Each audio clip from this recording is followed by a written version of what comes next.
Good morning to one and all. I am Parthiban working as an assistant professor in the Department of ECE. Now I am going to talk about the subject called satellite communication, which is coming under the regulation R 2021. The subject code is CEC 352. Now I am going to talk about the unit, particularly about the attitude and orbit control system. Here we are going to do with the roll, pitch and yaw axis control. Before studying the attitude control, we must understand the three reference axes that have been used in the satellite communication. The three axes are mutually perpendicular axes, namely the one is roll axis, pitch axis, yaw axis. These axes define the satellite's orientation in the space. What are these axes is important. The axis must be kept antennas pointed towards the earth. It should kept solar panels facing the sun. It should maintain accurate orientation for the communication. Any unwanted rotation about this axis can cause the communication failure. A roll axis is nothing but the rotation of the satellite about its longitudinal axis. Then what is the effect of this satellite? The excessive of roll occurs, then we can say the earth pointing antennas may shift, then the communication coverage area may change, then the signal strength gradually degrades. What is the role of roll axis or roll control, we can say? The sensors detect the roll errors and attitude control devices correct them. What is the need of pitch axis? Pitch is nothing but the rotation about the lateral axis. The nose of the satellite moves up or down. What is the effect of this on the satellite? The incorrect pitch can cause the solar panels to receive less sunlight, the antennas to miss target on the region, then the reduced communication efficiency. Then coming on to the yaw axis, what is this definition for yaw axis? Yaw is a rotation about the vertical axis. The satellite rotates left or right. Aircraft technology. When an airplane changes the direction or flight without tilting its wings, it is called yawing. The effect of satellite on the excess of yaw is nothing but the beam pointing errors may occur, then the reduced coverage of accuracy may occur, then the loss of link quality may occur. So these are the three important aspects that we have to note it down. Though there is a need for three axis control, then only we can able to have a very good antenna pointing, a stable earth coverage, a continuous operation. Then coming on to the next one, that is called the spin stabilization, which is achieved by means of the attitude control. So this is one of the earliest and most successful technique that we can say, because it covers the three axis control, both the roll, pitch as well as yaw axes. The basic principle is a spinning object tends to maintain its rotation. A example is a spinning top remains upright while rotating. This occurs because of conservation of angular momentum. The angular momentum resists the change in the orientation. This is the principle that is applied to the satellite communication. The typical spin rate may vary from 30 to 100 revolutions per minute. Then coming on to the spinning of this axis, the gravitational perturbations may disturb this one. Then the solar radiation may disturb this one. Then the earth magnetic field may also disturb this one. Then there is a gravitational perturbations or pulls that can also disturb this orientation. Then the last one is atmospheric drag, which also can destabilize the satellite by means of the spinning variation.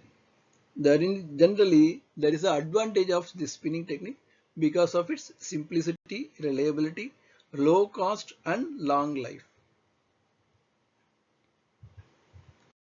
Then coming on to the next one, generally it is having a very limited accuracy, but it is very useful in the real-time lifetime, especially when we are dealing with the Intelsat, the early satellite, we use spin stabilization techniques only.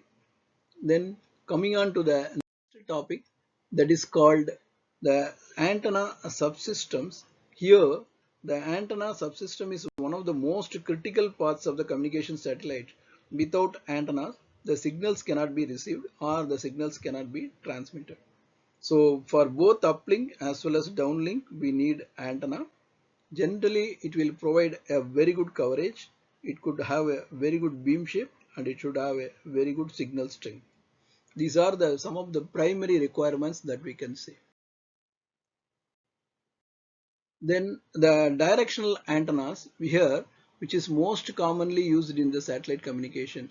The antenna must be D-spun, giving rise to the dual spin construction. The electric motor device is used for D-spinning the antenna subsystem. Generally, these antennas will have a very high gain, a low weight, a high reliability, and accurate pointing. There are various types of antennas that we use.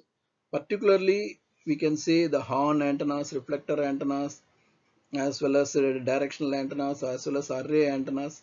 So many types of antennas that we can use because of its widespread capability as well as design aspects are needed. Then coming on to the next thing, that is HS-376 spacecraft, we can see what are the inbuilt ingredients of the satellite spacecraft. Here you can see the various parts of the satellite communication spacecraft. It shows the cross-sectional structure. It shows the beam structure. It has the very good coverage area. It has a very good high link quality. It has historical importance, particularly used for television broadcasting in 1970s. This HS-376 is a famous communication spacecraft in the 1980s because of its physical structure, because of its spin stabilization technique, because of its payload capability, as well as because of its bus section, as well as because of the solar power system, as well as solar cylindrical structure, as well as because of the deployable solar panels. This allows more transponders and high communication capability with very good communication payload. The momentum wheel stabilization technique is also used, so which is also a famous one, which can also be very widely used. Here, the momentum wheel technique is coming under the category of passive control. So the passive control does not absorb any power. Actually, it involves a technique that is called dual spinning technique rather than the spinning wheel technique. And it is momentum is a very average momentum and is to operate as the zero momentum bias. In the Intelsat series, we are using this technique particularly.